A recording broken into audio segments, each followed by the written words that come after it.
This scary story from a follower comes with pictures and you are not ready. So my follower's name is Avery, and at the time of this story happening, they were just a kid. And for the past 7 years that they had lived in this house, everything about it just set them on edge. You would hear creaking floors in the night, or you would feel like there was someone following you up the stairs when you knew you were walking up there alone. But every time that they tried to talk to someone about it, their family would really just brush it off. They would insist, no, there is something in this house, and more specifically, they claimed there was a demon in the cellar. Now, they included a picture of the demon, but they described it as a tall, humanoid type entity with a rooster head on its shoulders and claw-like hands, and they would never see anything but its silhouette. And this goes on for years and years and years. Avery is just seeing the weirdest stuff in this home, but when this story takes place, things took a truly terrifying turn.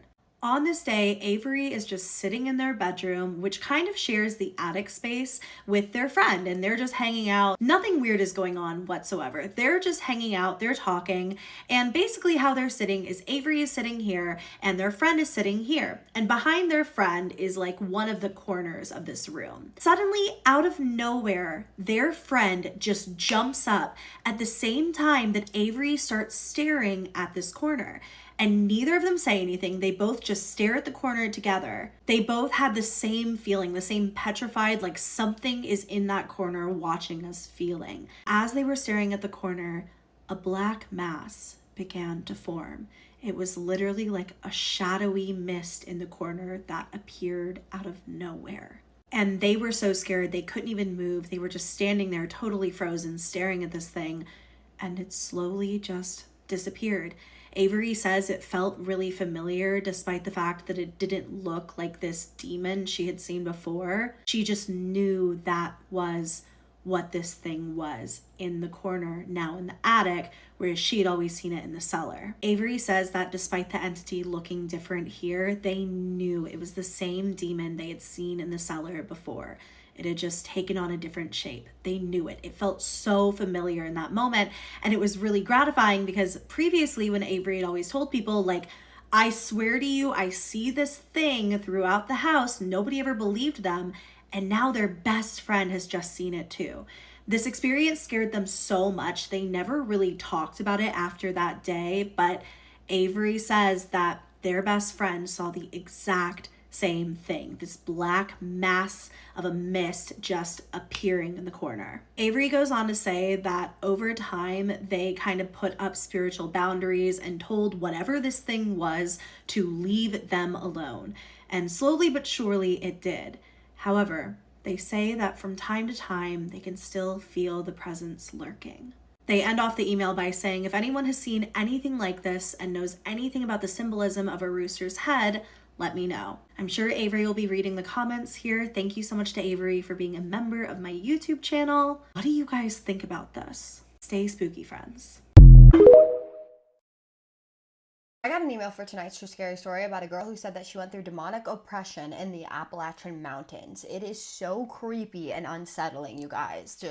I do have to give a trigger warning for this. It does mention SA and it does mention animals being harmed, but it doesn't go into detail. It just mentions it really quickly. But if you can't handle that, then scroll. Tonight's submitter did tell me I could use her real name, and her real name is Erin, and she will be tagged in the description below. So Erin has been a pastor's kid her entire life. When she was 14 years old, her and her family, her mom, her dad, and her 4 siblings moved from Oregon to a town in North Carolina that was in the Appalachian Mountains. Her dad actually got a job there pastoring a church. Now, she said that the moment that she drove into this town, she felt like the air was just heavy. The only way that she could describe it is like spiritually heavy. The air was just thick and off, and she immediately felt like something did not want them there. The first night she was there, she had this terrifying dream. She was looking down at her family driving through the downtown area of their new town, and this pale, evil, black-haired lady was flying above her family's car as they drove, and she was speaking in a language that she had never heard before. Now, as soon as the woman realized that Erin was looking at her, she snapped her head towards her really quickly with these dark black eyes and these razor-sharp teeth, and she was just smiling at her, and then she said, "You're not wanted here. As long as you're here, you'll never know peace." And she screamed in this low, guttural voice and said, "Get out!"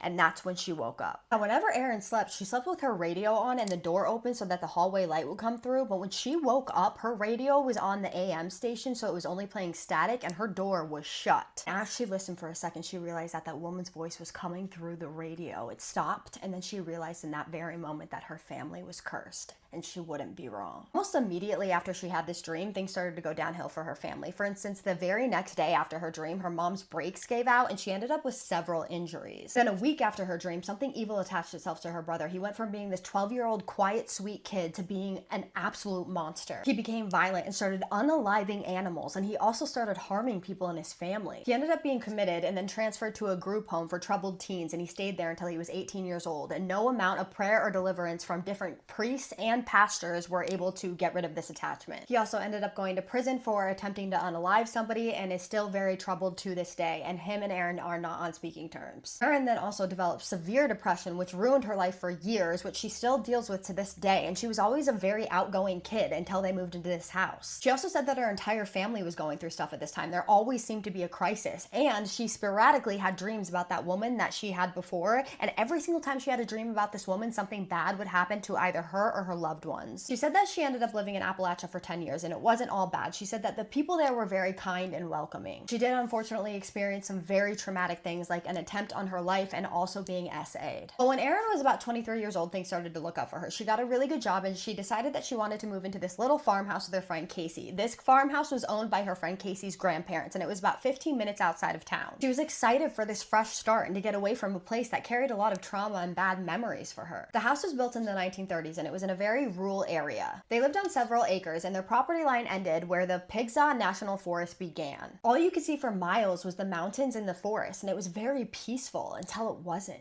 It started with small things like pictures falling off the walls and things disappearing, etc., but she always ignored it, thinking that there was some rational explanation behind it. After about 6 months, things really started to escalate. They had this creepy unfinished basement that you could only enter through the outside of the house, and they would constantly hear this banging sound down there, and they would go down there to check, and all of their storage stuff would just be strewn about everywhere like someone had thrown their stuff around. At first they thought that it was just an animal that got down there, but when they started to come home with the door being wide open that was previously locked when they left, they were like, what is going on now? This is not an animal. The banging continued to escalate. It was getting louder and louder, so they decided they were going to get a padlock for the door downstairs. Well, they got the padlock, and those two were the only two with the keys. They would leave, they would come home, and still that door to the basement would be open when they were the only one with the keys. At this point, they were like, this does not make any sense. So they asked Casey's father, who had lived there previously, he grew up there, if he had ever experienced anything weird in the house, and all he said was never go in the basement alone and never go outside after dark alone ever. Erin had to get up at 4 o'clock in the morning to be at work at 5, and on top of the basement activity, she started experiencing things in the mornings as well. Like faucets would turn on by themselves, cabinets would open and shut, and she would hear whispering coming from the basement vents. They started ignoring the activity as much as they could in hopes that it would just go away, but it only got worse. And then she started having dreams about that evil woman again, and that is how she knew shit was about to hit the fan. One day, her and Casey were having a couple drinks watching TV on the couch when suddenly the air felt incredibly heavy. They both looked at each other. They both felt it. Suddenly, they start hearing these guttural growls coming from the vents. At this point, Casey and Erin are crying. So Erin is crying, and she calls her father, and she puts him on speaker, and she's like, please pray for us. Get whatever this is out of our house. So she puts him on speaker, and while he's praying, the banging just gets louder and louder, just boom, boom, boom, boom, boom. As soon as he stops praying, silence. And they thought that they were in the clear for that night. Erin's dad comes over the next day and he cleanses the house, and this made things so much worse. Her and Casey both started having sleep paralysis and nightmares every single night and waking up with bruises and scratches all over them. One night when Casey was out of town, Erin was sleeping and she had this nightmare of this woman again, and she was on top of her walls, climbing down her walls, and then climbed onto her bed and then climbed inside of Erin. That's when she just woke up, and as soon as her eyes adjusted to the dark, she realized that every picture and poster she had on her wall had been ripped off. She just knew that whatever this was trying to possess her, and that was her last straw. She knew that she had to move. Now, Erin did end up moving, and she is doing much better now, and there is more to this story, okay? But what she has to say to you guys is, if you ever go to the Appalachian Mountains, you need to protect yourself, because she has learned firsthand that the spirit world does exist and that the Appalachian Mountains are a hotbed for activity, both good and bad. If you hear it, no you didn't. If you see it, no you didn't. If you hear whistling, no you didn't. And keep your curtains shut, keep your doors locked, and do not go outside alone at night. So what do you guys think about this story? First of all, the whole email was terrifying. So once again, but I just think that this was definitely demonic oppression. That's exactly what it sounds like to me. And it sounds like whatever this was tormenting her, and it was literally trying to get inside of her. And it did in her dream at one point. I think the part where the pictures were ripped off the wall was super unsettling. And there were so many parts that were unsettling. You guys have no idea. But then her brother, I think that was really unsettling. Like, what happened to him is super sad. So sorry that your family went through this, and I hope that you are okay now. You seem to be doing better. And I'm so sorry for everything that you went through. I hope that you know that you are so strong and that you made it through so much, and you should be so proud of yourself. She and I would both like to know, especially she wants to know, what you guys think happened. So drop all your opinions, thoughts, and suggestions in the comments, but please be respectful as always. Thank you. Have a spooky night. Love you guys so much. See you in the next one. Spooky kisses and haunted hugs. If you don't think demons are real, y'all might want to stick around for this story. So I'm going to tell you guys a personal testimony of mine about the first time I ever got delivered before, and the first encounter I ever really had with demonic entities, demonic presences, and why deliverance is so necessary in the body of Christ. So this was around 2019. I was trying to find God, but I was still living in an unrepentant lifestyle. Like, I was still engaging in sexual sin, I was cussing, I was partying, I was drinking, I was doing a whole bunch of things that, would invite demonic forces into my life. Now, at this current time, I was in college and I was about to go to nursing school. So I was finishing up a couple of prereqs, and I was in a class. It was one of the last classes that I needed to get into the program. So I remember sitting in this class, and there was like a group of us in the class, and a bunch of us were all applying to the nursing program. And something that we all had to take was a TEAS exam. Now, with this exam, like, for some people it was really hard, for some people it wasn't. And I'm not gonna lie, for me it was not that hard. And I took the study materials and I passed the test, and I remember coming to class and saying, like, yeah, I passed, guys, this is the book I used, blase, blase. So there was a specific girl in my class who, at the time, even the first day I met her, like, if you guys watch my video about me having the gift of discernment, as soon as I saw her, I got that uncanny feeling of, like, kind of be cautious with this girl, but, like, I didn't really have any tangible evidence of anything she did to me other than just that feeling to be cautious with her, right? And she asked me, hey, like, you passed the exam, right? So I'm like, yeah, I passed the test. Like, this is the study book I use. Like, I got it from Amazon if you want it, like, whatever. And she's like, oh, okay. I will also say this too, prior to this exchange, she did mention that she had been trying to take this TEAS exam for several years, and she just was not able to pass it, and she was at her wit's end, getting, like, desperate to pass the exam. Okay, that's really important. So after she says, oh, okay, I say, if you want, like, I mean, since I'm done taking the test, you can have my book. Like, it's not really a big deal. Like, I don't really see anything of it. And she's like, yeah, actually, I'm going to need exactly your book. I'm going to need your book and your book only. So I was like, okay, like I said, I'll bring you my book. You can have it. I'll bring it tomorrow, though. I'm not going to bring it today. And she's like, you better bring the book. Like, I'm so serious. You need to bring your book to me, like, immediately.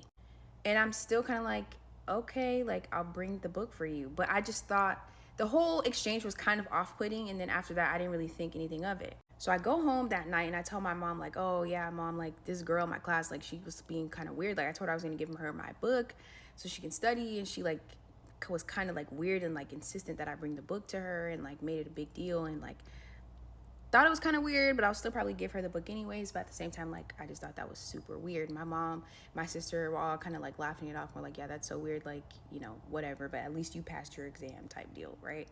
So that night, I go to bed, it's a normal night, and at 6 o'clock in the morning, my mom comes running in my room, and she's like, did you give that girl your book? And I'm like, no, I didn't give her my book. Why? And my mom's like, do not, under any circumstances, give that girl your book. I just had the weirdest dream. I don't want to tell you what I saw, but I just want to say to you, like, it's weird. So I'm kind of like, okay, mommy, like you're being dramatic. Like I have a Haitian mommy. You know, Haitian parents, they just always having dreams. So I didn't really think too much of it. I said, okay, mom, whatever. You know, I didn't give her the book. And then, you know, I took the book and I put it in my bag to give it to her. But for whatever reason, I just could not give her the book. So this whole exchange happened like on a Monday. And this was Tuesday, now the new day. And I just remember that morning passed. I didn't see the girl in the class, and then I didn't end up giving her the book. But I started to feel very weird, and I couldn't explain why. Just for context, back in that time, I had never experienced depression, anxiety, or anything of that sort. So all of a sudden, that Tuesday, I just started feeling extremely just heavy. It's like my mind would not silence, and I felt very, very, just a lot of thoughts were racing through my head, but like stuff that I genuinely did not want to think about, and I could not stop the thoughts from forming. I also started to notice I felt like myself in an extreme mental fog, and it almost felt like unnatural, like I couldn't control it. And I started also getting these extremely blasphemous thoughts, these really weird thoughts, like just things that I'm like, this is not how I feel, but why do I keep hearing this stuff? And just to not make it like, so that TikTok doesn't take this video down, like I was getting thoughts for me to like myself. I was getting thoughts about God is not real, you're ugly, you need to die, nobody wants you, just a whole bunch of stuff that I never thought about before that incident. Now this continued for days, guys. I mean, this happened on Tuesday. By like Wednesday, Thursday, my friends started getting very concerned. Like they were almost like, what's going on with you? Like this is not like you. Like you're not responding, you're not talking, I just felt so low and so drained, and the thoughts were racing through my mind. I felt like I wanted to isolate myself. I was trying to read my Bible, and I kept getting blasphemous thoughts while I'm reading the Bible about this is fake, this is not real, God is not real, you're gonna go to hell, and all of these things, and I just could not shake the feeling. So like I said, prior to this point, I had never really knew about demons. I didn't really know about deliverance. I just knew that I didn't feel right, and I felt funny. And every time someone mentioned anything to me about God, I immediately felt myself getting into like a rage. So since I lived with my mom at the time, she started to notice like my behavior was off, and she's like, what is wrong? And she kept saying like, I'm gonna pray for you. I don't know what's wrong, but I need to pray for you. And it actually got so bad that one of my best friends called my mom and said like, hey, I know you don't understand this, but your daughter needs to come to church this Friday because we need to pray for her, because this is not normal. Now at the time, my best friend was already actively walking in deliverance. She was already familiar with it. They already knew the signs of when somebody was getting oppressed by demonic entities. But I also was kind of skeptical, and I didn't believe that this was a thing. I just thought that I was going through something. So Friday comes, and my friend's like, please, please, please, if you do nothing else, I need you to come to church. And if you feel the urge to really not come, you need to come even more. So that Friday comes, I feel so low energy, I feel so drained, I feel so overcome with the desire to not go to church, because I just could not, for whatever reason, church seemed like everything I did not want to go to, and that was just so not in my character. I ended up showing up to church 30 minutes late, which if you know me, I'm really not a late person. And as soon as I got in church, I just felt angry. Like an extreme amount of anger came over me. I felt tense. I felt worried. I felt like I need to get out of here. And I just remember sitting down at church and staring at the wall and feeling so upset. And all of a sudden, the more that people started praying, the more that people started talking, the more I started feeling like this uncontrollable urge to just like, I need to get out of here. And as soon as I was getting ready to collect my things to leave, one of the church members came over to me and she said, I need to pray for you. And the Holy Spirit told me to come up here and be gentle when I spoke to you. I just remember this lady came to me and said, did you try to give someone a book this week? And I was like, yeah. And she goes, that girl used that book to put witchcraft on you. And she said, and if you desire prayer today, like we will break the demonic ties right now in the name of Jesus. And I was just like, yeah. And I remember they started praying for me, and I just started weeping and crying and feeling heat all over my body and feeling weak at the same time, and then also feeling like just this presence rise up out of me, and also I could feel it leave. And I just remember after the entire deliverance session was over, just feeling like so relieved. And ever since that day, I really went back into the Bible and really tapped in and saw, like, yeah, Jesus spent primarily 95% of his ministry casting out demons, healing the sick. And it opened my eyes to the fact that, wow, like, we live in a world that is not flesh and blood, but it is purely spiritual, like God said. And guys, when I tell you, after that, God has opened my eyes to so many more things. Like, I can literally see demons manifest now in people's face, and it's just, y'all gotta stay prayed up out here.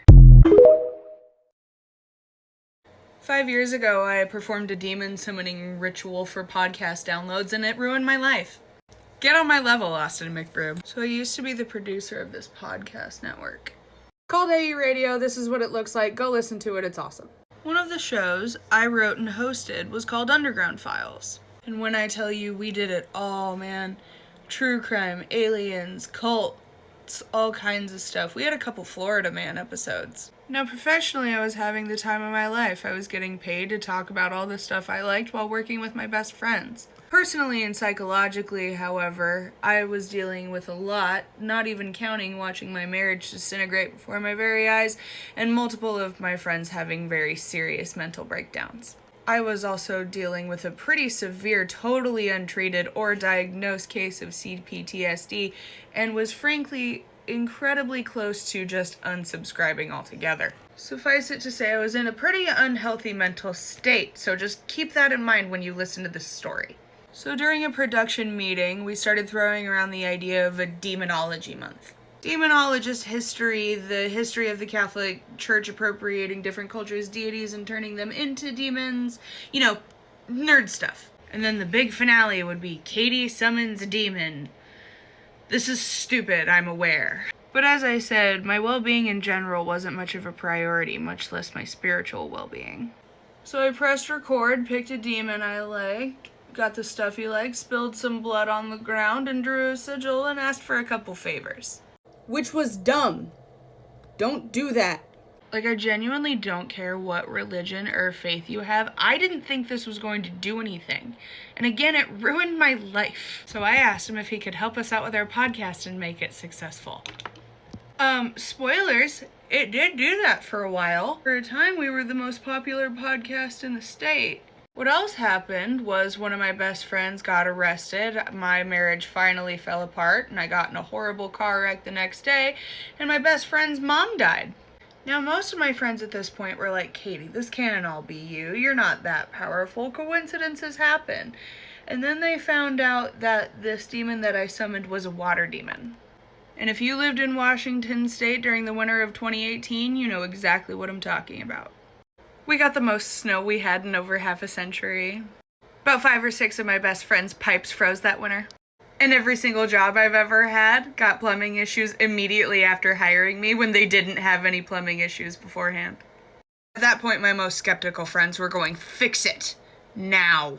In my attempts to fix it, I went to anybody that would listen. Hoodoo elders, coven leaders, Reiki healers, anybody. All of whom yelled at me, by the way. If you've ever been yelled at by a Reiki healer, it's like your grandmother that you adore telling you she's not mad, she's just disappointed by like 5,000. After years of healing, therapy, following those spiritual leaders' advice, an incredible support system, it's kind of like having an annoying roommate rather than a demon following you around. And I've actually managed to rebuild my life from the ground up. I'm not podcasting anymore, but I became a tattoo artist, and I became a mom, and I got engaged to the only male Virgo I've ever met that's nice to me. That's a joke, he's amazing. I've actually started writing a book about it. So what have we learned today, kids? Don't summon demons, that's bad, and I don't think the popsicle lip look works for me. It just looks messy.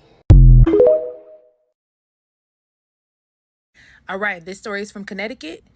Y'all ready? It's a haunted house. Here's your warning.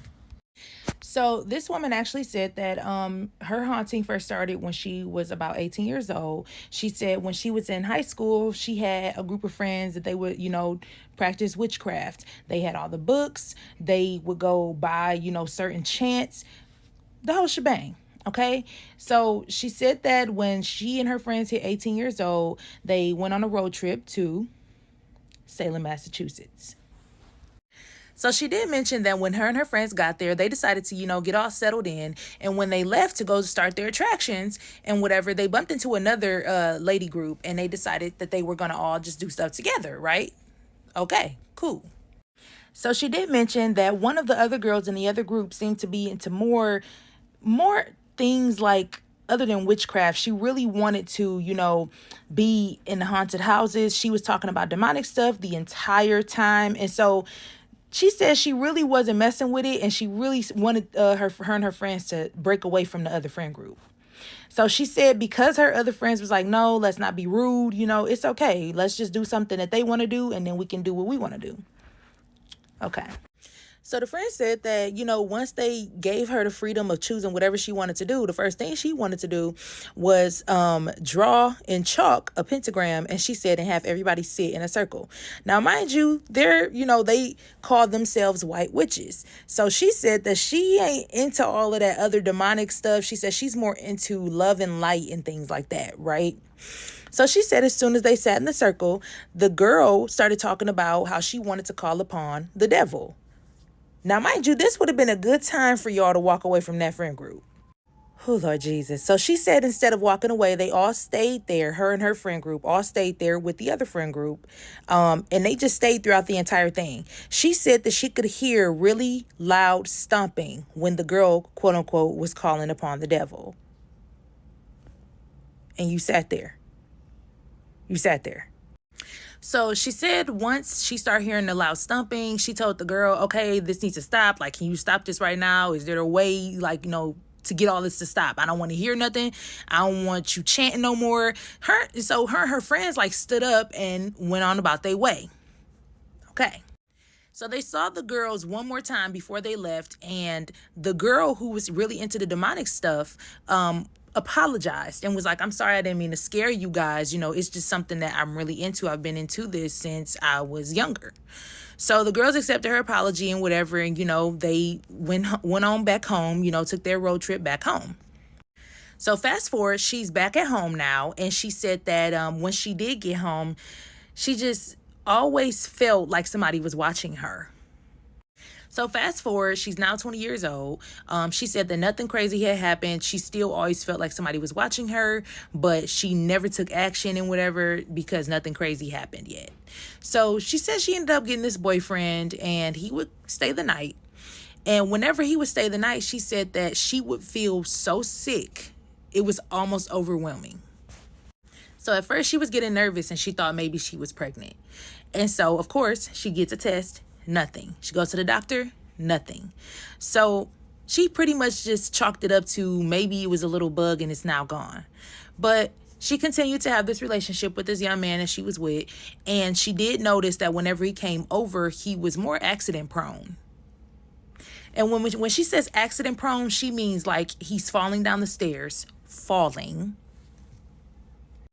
So fast forward to her and her boyfriend were, about to go downstairs and cook some dinner together. So they were both walking downstairs to the kitchen. She said she was a few steps behind him, so she wasn't close to him. And she said he just went flying down the steps. He looked up at her and was just like, why did you do that? Like, he really was convinced she pushed him down those stairs. So he hurt himself. He ended up breaking his arm. Fast forward, she ended up taking him to the hospital. His arm is broken, but now he's looking at her like, all right, nah, you trying to hurt me.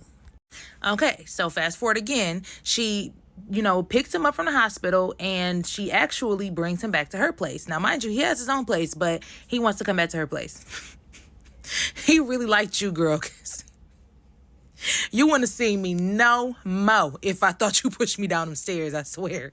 So one night, she said they were sleeping in her bed and she woke up to him like struggling in the bed, like he was fighting for his life. So when she woke up, she said that he looked at her and he was just like, oh my God, are you trying to kill me?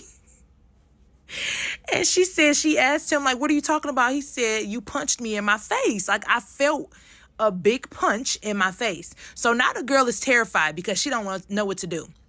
She said when she looked up, she saw this really dark and tall figure standing in the corner of her room. And it stood there like, yeah, you see me, now what?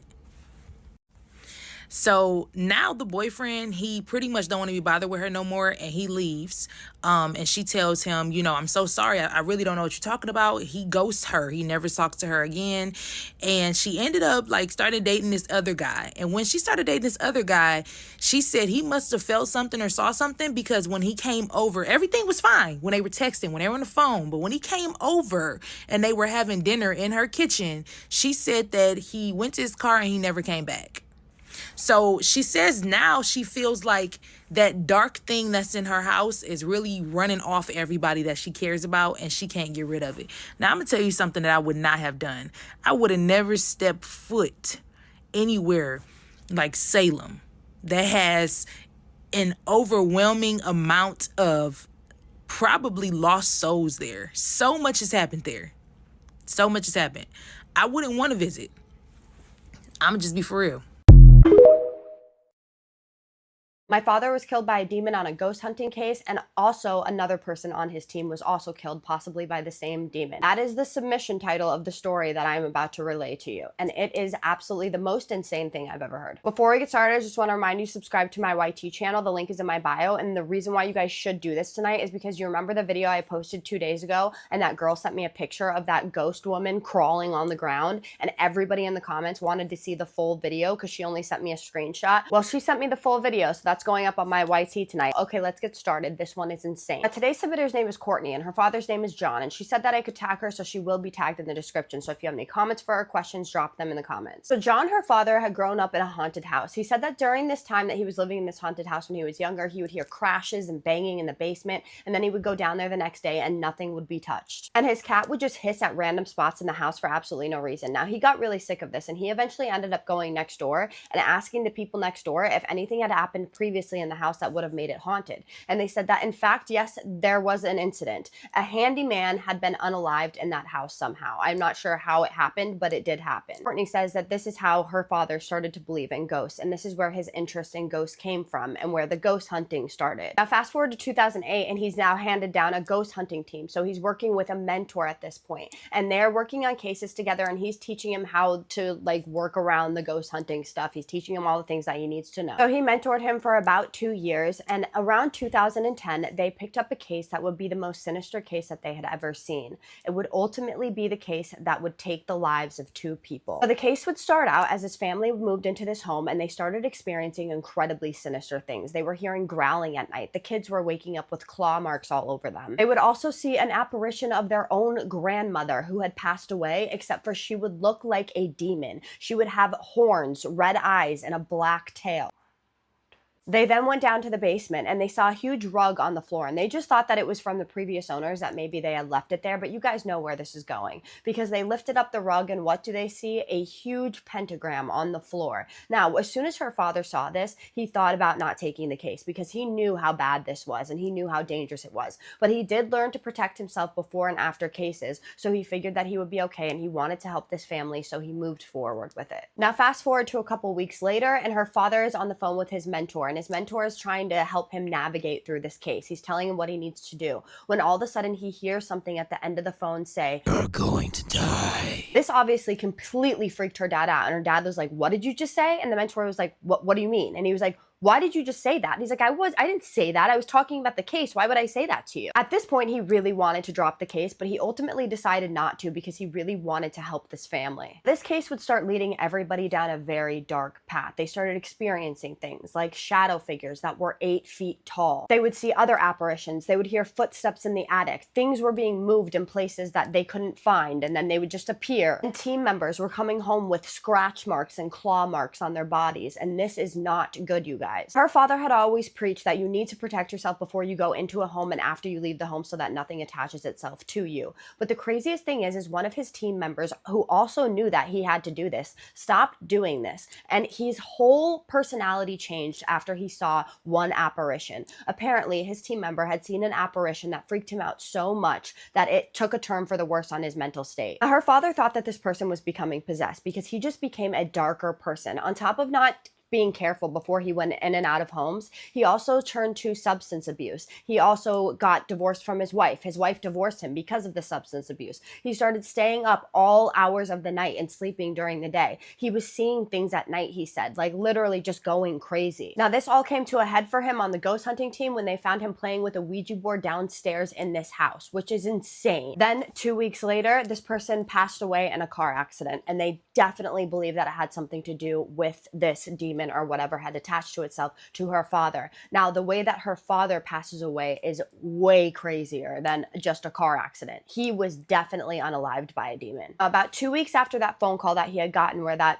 demon or whatever was on that phone told him that he was going to die, he starts complaining of chest pain and he gets rushed to the emergency room. He said that it felt like someone was sitting on his chest at all times. And when he went to the emergency room, the doctors couldn't find anything wrong with him. So he went home after staying a night in the hospital, but he then decided that this wasn't going away, so he needed to see a Reiki. What she would find is absolutely sinister. She found that a demonic serpent had wrapped itself around his chest and heart, and that she was able to get rid of it and clear it, but she said that it had done so much damage to him already that she didn't know how much longer he was going to live. 2 years later, in 2012, he was having constant dreams and visions of him passing away, and he was terrified. And unfortunately, in September of 2012, he did end up passing away from this. Now, Courtney ended this email by saying, "Is this a coincidence? Maybe," but she wholeheartedly believes that this demon had something to do with his passing and with the other man's passing. You guys, this is exactly why you need to protect yourself at all times, especially if you're going to do things like ghost hunting and deal with demons. You need to know exactly what you are dealing with.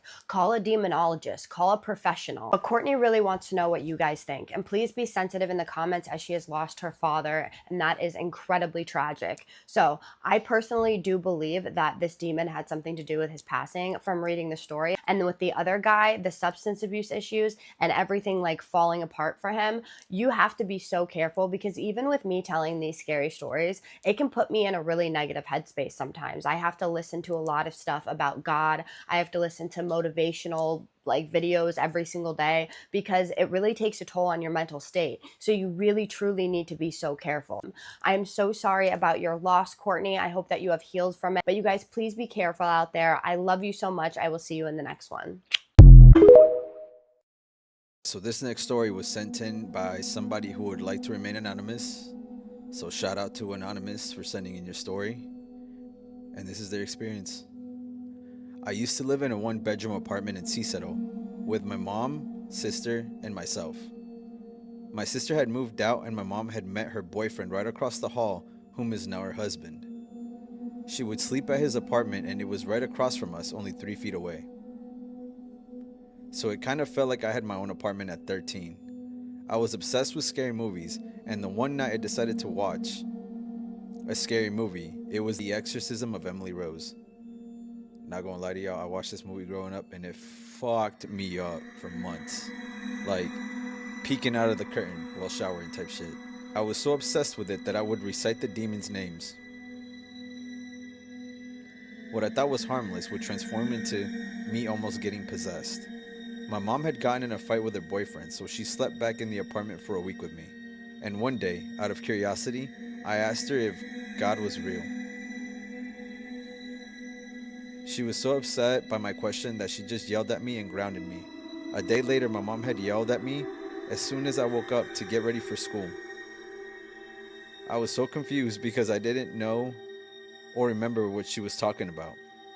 She said that at 3 in the morning, I was on my knees in the dark playing patty cake with a girl named Melissa right next to her bed on the floor. She had yelled at me to go back to bed, and she said I did it with no hesitation. The second day comes, and my mom was cooking in the kitchen.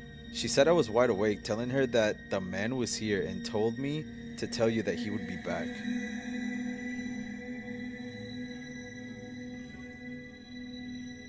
My mom was so upset that she kept repeating, "What man?"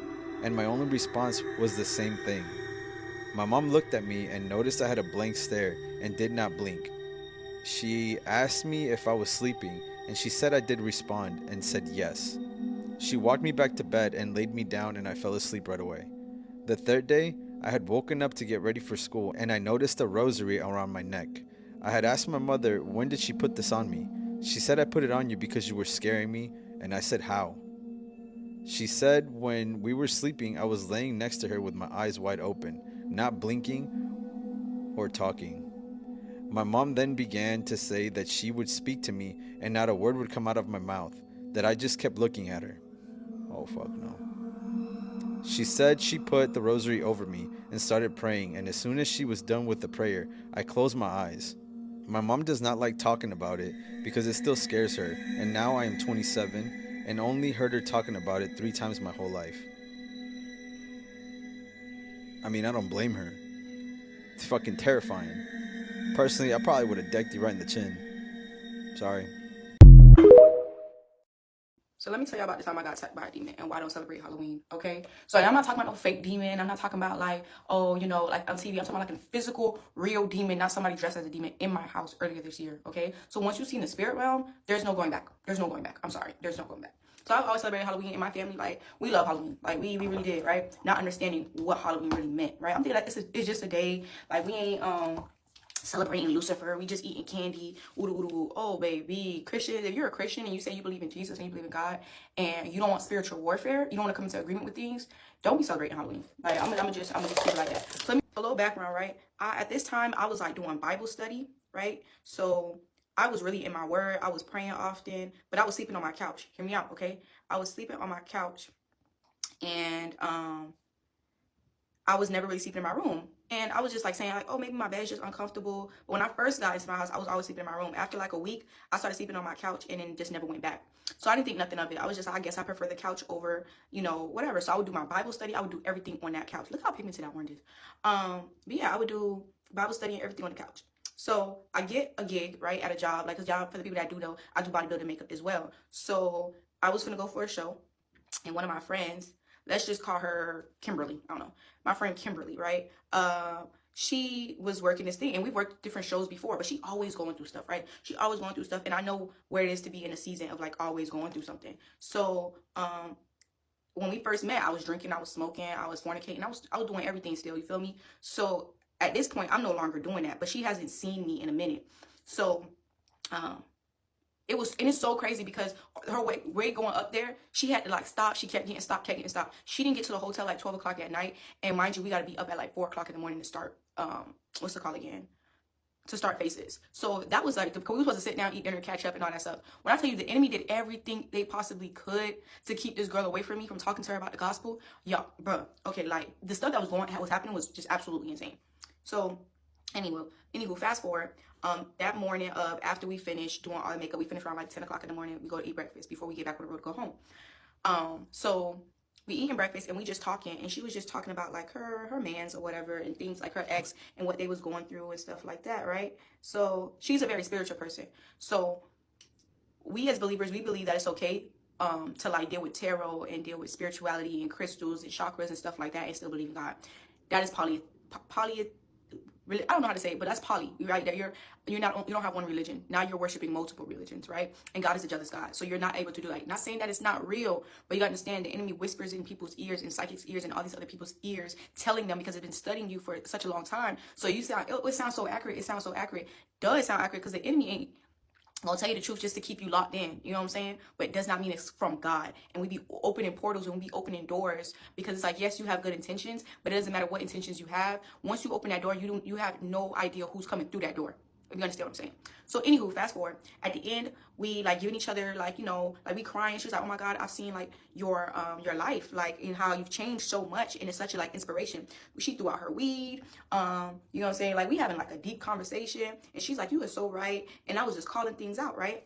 And she was like, yes, yeah, okay, cool. So we about to leave, and then she gives me a hug, and something told me not to let her give me a hug, but I was just like, her intentions, you feel me? Gave me a hug or whatever. And then no, you gotta say it's not them, it's the people it's the spirits using them.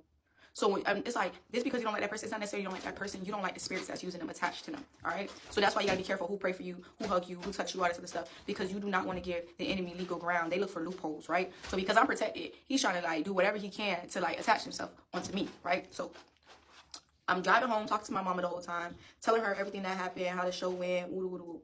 So I get home, and I'm about to make me some food, and I'm in the kitchen, and I feel like something hovering over my back, and I'm like, I rebuke it in the name of Jesus. I rebuke it in the name of Jesus. Not understanding that when you rebuke something, like you can rebuke thoughts, you can rebuke somebody saying something over you, but a physical being, like, or a spirit, you're supposed to cast it, bind it, and send it to a dry place, right?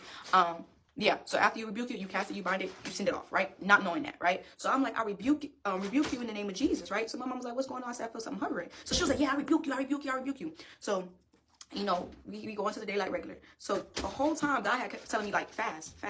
And I'm like, God, I just finished fasting. Like, I really don't want to fast. You feel me? But, like, if I got to, whatever. So I went to sleep thinking, like, maybe I should fast in the morning. I bet you I fasted in the morning. So I turned off the TV, and mind you, I'm still on my couch, right? I turned off my TV. But like my living room is like right here, right? Like where I'm, and then my kitchen's right there. So I can literally like look to the left and my kitchen's right there. So I'm laying on my couch